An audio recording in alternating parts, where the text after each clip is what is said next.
A very warm welcome to this World Game Changers podcast, where your host, Paul D. Lowe, embraces many crucial conversations that compassionately contribute towards creating a better life and world. Paul's intention's very simple: to help get people's inspirational insights and motivational messages out into the world, so others may benefit. Hello listeners, and welcome to this World Game Changers podcast episode. Today I am joined by a returning guest, a World Game Changers director no less, Andrew Batt. Andrew, a very warm welcome, sir. Thank you. Thanks for having me on again. It's a pleasure to be here.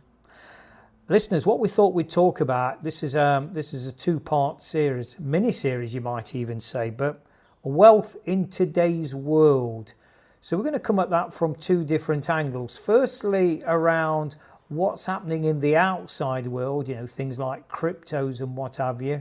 And I've got to confess, listeners, what I know about cryptos, you could write on the back of the stamp and then still have enough room to write your life story. That's how much I know, but Andrew's a different kettle of fish, so he'll enlighten us, I'm sure.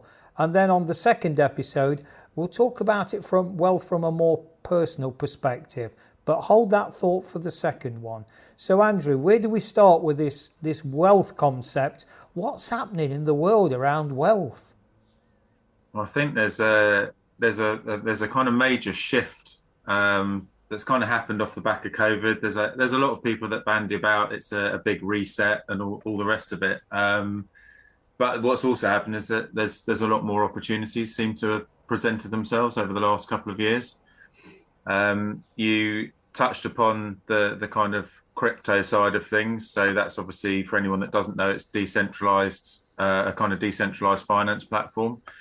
So as with anything like this, there's opportunities for investment. There's obviously different risks involved, as with any type of investment, whether it's the crypto world, whether it's NFTs, so non-fungible tokens that are all happening, property, stocks and shares, the more kind of traditional, more widely known kind of concepts. So I think there's a lot of shift in society as well. It's not just as in wealth and finances, but it's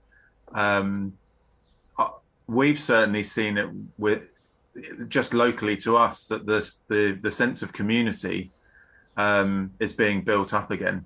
I mean, I'm in my mid-40s now, and I remember as a kid we lived in a small village in the southeast of England, and the sense of community was incredible. In 1987, I was 11 years old, and we had a very, very bad hurricane hit the southeast.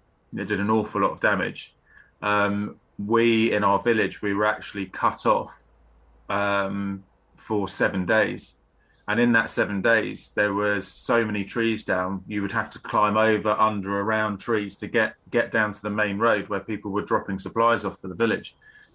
And my father at the time had a chainsaw, and one of the other dads in the village, and me and a friend of mine, both 11 years old, learned how to use a chainsaw because we were helping them chainsaw stuff up. So that kind of sense of community it's been getting lost over the last few decades as I've kind of got into adulthood and got into my, like I said, my mid-40s.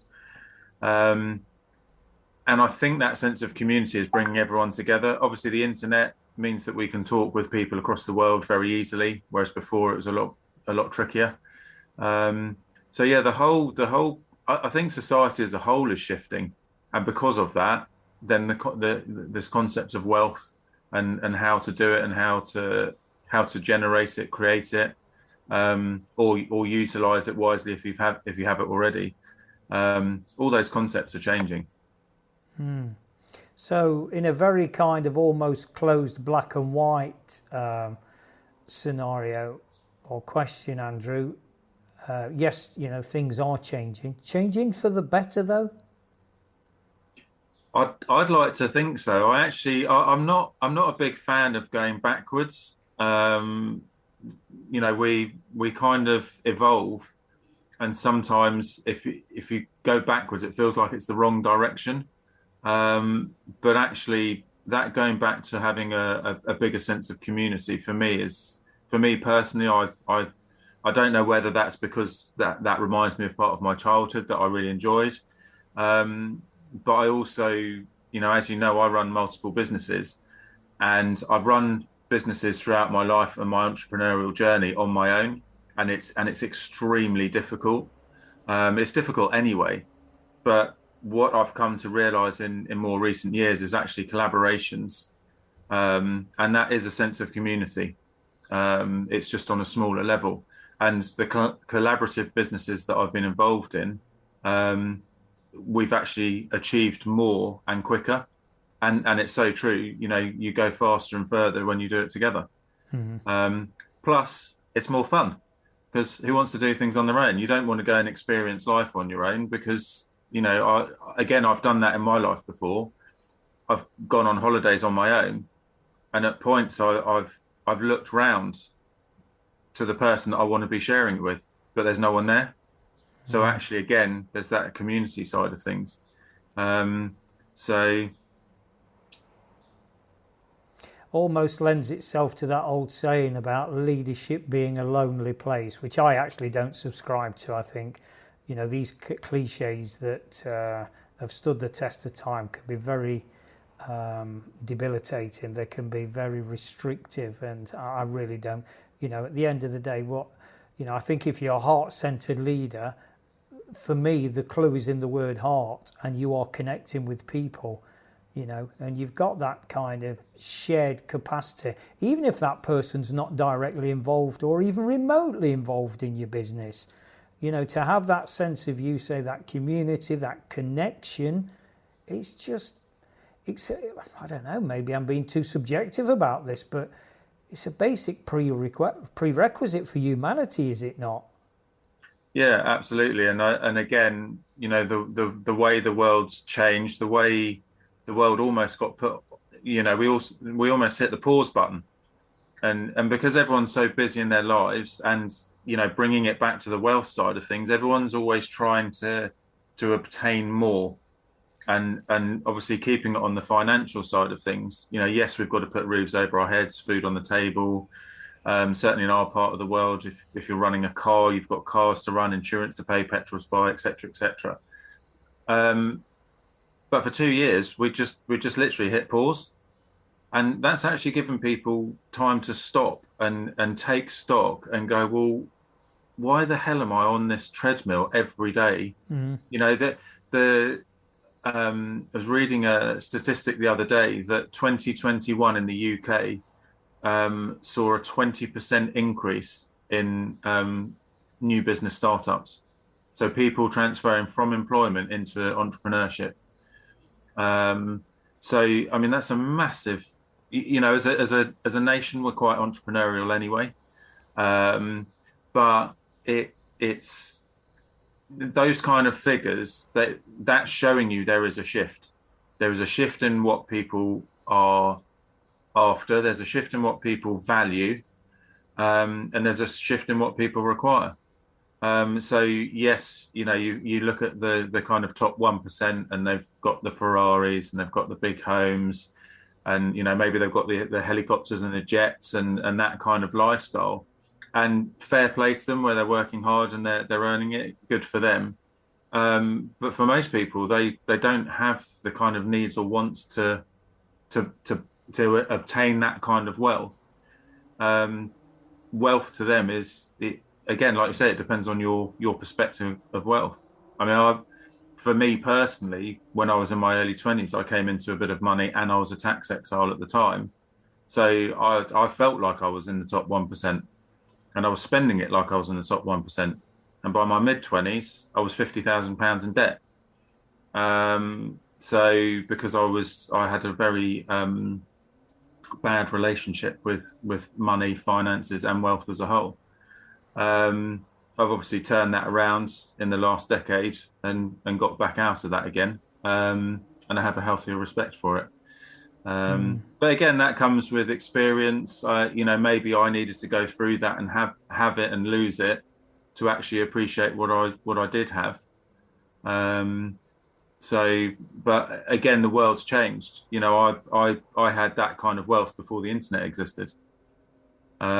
So it was very different. But because I was a tax exile, I couldn't invest that wealth where I wanted to and where I knew it would serve me very well.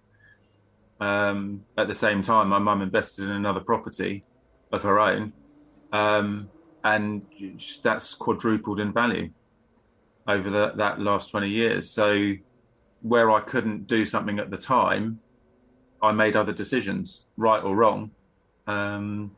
So yeah, it's quite interesting for me because I've seen it from both sides. I've been able to peek into each way. So peek into the future then, Andrew, if you will, and what does it look like in terms of wealth? Are we going to go from strength to strength? There's all this confusion with this terminology like NFTs and cryptos and this and that and the other, and there's a lot of uncertainty around what does this all mean? Where's it leading us? People will ask people like yourself that's got the finger on the pulse, are we in a good place? I think if you speak to anyone that's been investing in anything, doesn't matter what they've invested in, most people will say, I wish I invested in X back then. Now, the one thing at the moment we can't do is time travel that I'm aware of. So we definitely can't go back in time.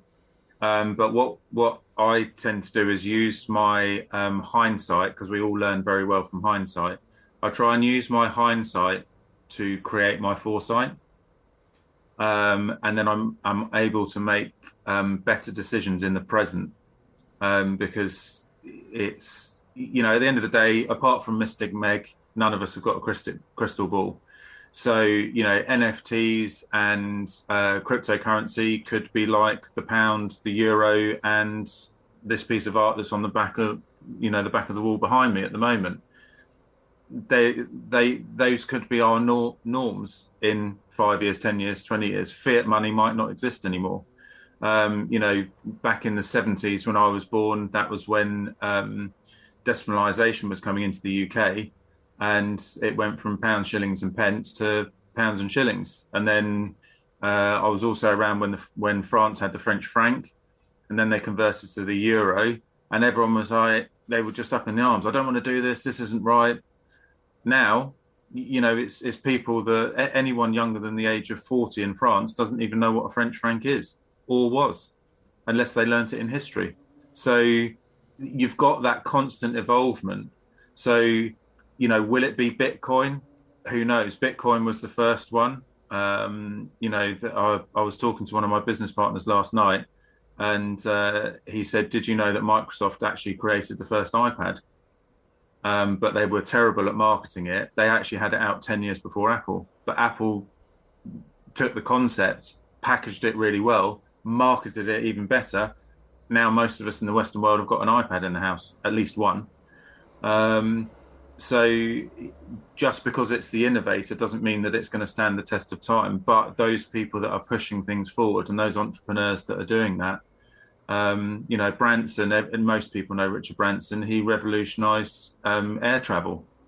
There were loads of other people flying planes before he came along, but he just decided he wanted to do it better and offer better service. And that's how he built his brand very quickly. So I think crypto is here to stay. I think NFTs are here to stay. There's a big shift in the next version of the internet with blockchain and smart contracts. That's going to have a massive impact on how we all live our lives. And there's talk within the next 5 to 10 years of 50% of the workforce being artificial intelligence. So the way we work is going to shift as well. Sobering thought. Let's leave it there, Andrew. I just want to close off, if I may, by inviting you in to share your contact details and how people can reach out. And because you've got 1 or 2 contact details. You've got your fingers in a few pies, have you not? I have. This is part of the wealth strategy, is multiple streams of income. So I've got a couple of property businesses. I also run the business-driven community and the business-driven academy. So that helps exhausted employees transition into empowered entrepreneurs. And I also have my own personal website, which is where I normally send people because that's kind of the main hub. And that's just simply my name, andrewbatt.com. That's the best way to get in touch. And I'm obviously, another part of our modern living is being on social media. So I'm on most platforms. So Facebook, Clubhouse, LinkedIn, Twitter, Instagram. Those are the ones I'm on at the moment. And like you alluded to before, I'm very honoured to sit on the board of directors for World Game Changers as well. Which is becoming, not necessarily in a financial sense, listeners, but a very, very wealthy organisation. And on that sort of different connotation of wealth, Andrew, I think we leave it there, because that nicely paves the way for a follow-on episode, doesn't it? When we look at, wealth in today's world. So we'll pick that thread up in the next episode. So we'll leave it there, listeners. And I just want to sign off the way I always do by saying, remember, the world's changing. How will you respond? Thanks very much for listening to this World Game Changers podcast episode.